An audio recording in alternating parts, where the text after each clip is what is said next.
Bonjour et bienvenue chez Planète Compost.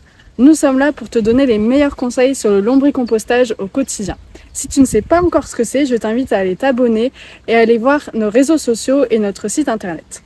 Notre sujet du jour, tout ce qu'il faut savoir sur le lombricompost. C'est parti!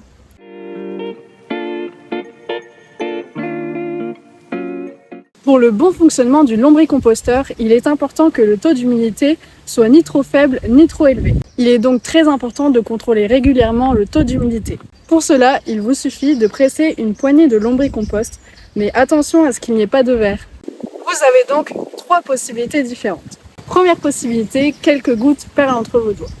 Dans ce cas, c'est que tout va bien. Vous pouvez continuer le processus tel qu'il est. Deuxième possibilité, l'eau coule comme si vous pressiez une éponge. Dans ce cas, ça veut dire que c'est trop humide. Par conséquent, les vers ne seront pas à l'aise et le tas de compost va commencer à générer de mauvaises odeurs. Voici quelques solutions pour réduire le taux d'humidité. Ajoutez des matières carbonées. Les apports en biodéchets sont peut-être trop importants.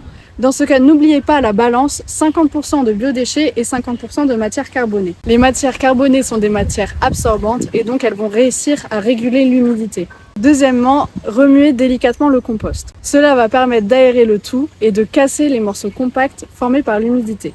Ensuite, vérifiez bien que le robinet où s'écoule le lombrité est bien ouvert. Si ce n'est pas le cas, ouvrez-le. Si le robinet est fermé, le lombrité ne pourra pas s'écouler et donc il va rester et stagner dans le lombricomposteur. Enfin, vérifiez si le lombricomposteur est situé en extérieur, sur un balcon par exemple, que l'eau de pluie ne peut pas s'y infiltrer. Donc, en période de pluie, veillez à le placer dans un espace étanche.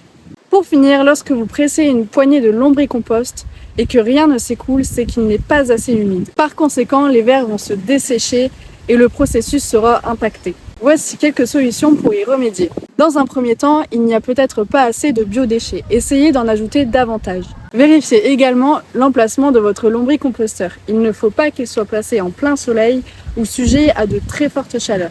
Pour finir, vous pouvez utiliser un tapis d'humidification en chanvre ou un tissu organique qui va permettre de garder votre substrat plus longtemps humide. Et en plus, les vers adorent s'y prélasser.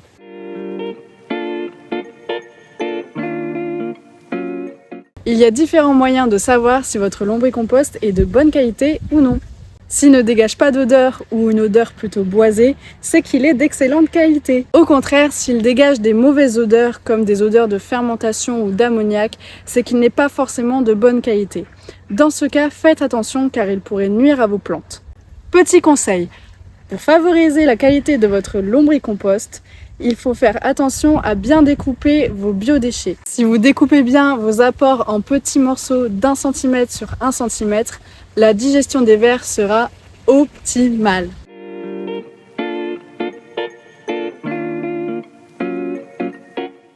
Pour rappel, vous pouvez récolter votre lombricompost au bout de 4 mois environ pour la première récolte. Ensuite, vous pouvez récolter environ 1 fois par mois. Bien sûr, ce délai peut varier en fonction de la quantité d'apport de biodéchets que vous allez apporter. Arrivé à maturité, le lombricompost doit avoir un aspect grumuleux et clair. On ne doit pas distinguer de biodéchets, seulement peut-être quelques coquilles d'œufs broyées. Pour savoir récolter votre lombricompost, il est important de bien comprendre le système de rotation des bacs. Au lancement de votre lombricomposteur, vous n'utilisez qu'un seul bac. Lorsque celui-ci est plein, c'est-à-dire que le tas de compost est arrivé au niveau du repère, vous devez placer le deuxième bac et continuer à remplir celui-ci. Pas de panique, des petits trous situés au fond de chaque bac vont permettre aux vers de se déplacer d'un bac à l'autre. Et ainsi de suite, à chaque fois que le bac supérieur est rempli, vous devez placer un autre bac et continuer le processus. Une fois que votre lombricompost est prêt à être récolté, il faut s'assurer qu'il n'y ait plus de vers. Pour cela, il va falloir les faire migrer dans les autres bacs. Pour faire migrer les vers, il faut placer votre bac inférieur en position de bac supérieur. Les vers vont naturellement migrer vers les autres bacs où le processus est encore en cours et où ils pourront trouver de la nourriture. Une fois le bac à récolter disposé sur tous les autres bacs, patientez une dizaine de minutes et commencez à récolter. Pour récolter, c'est très simple.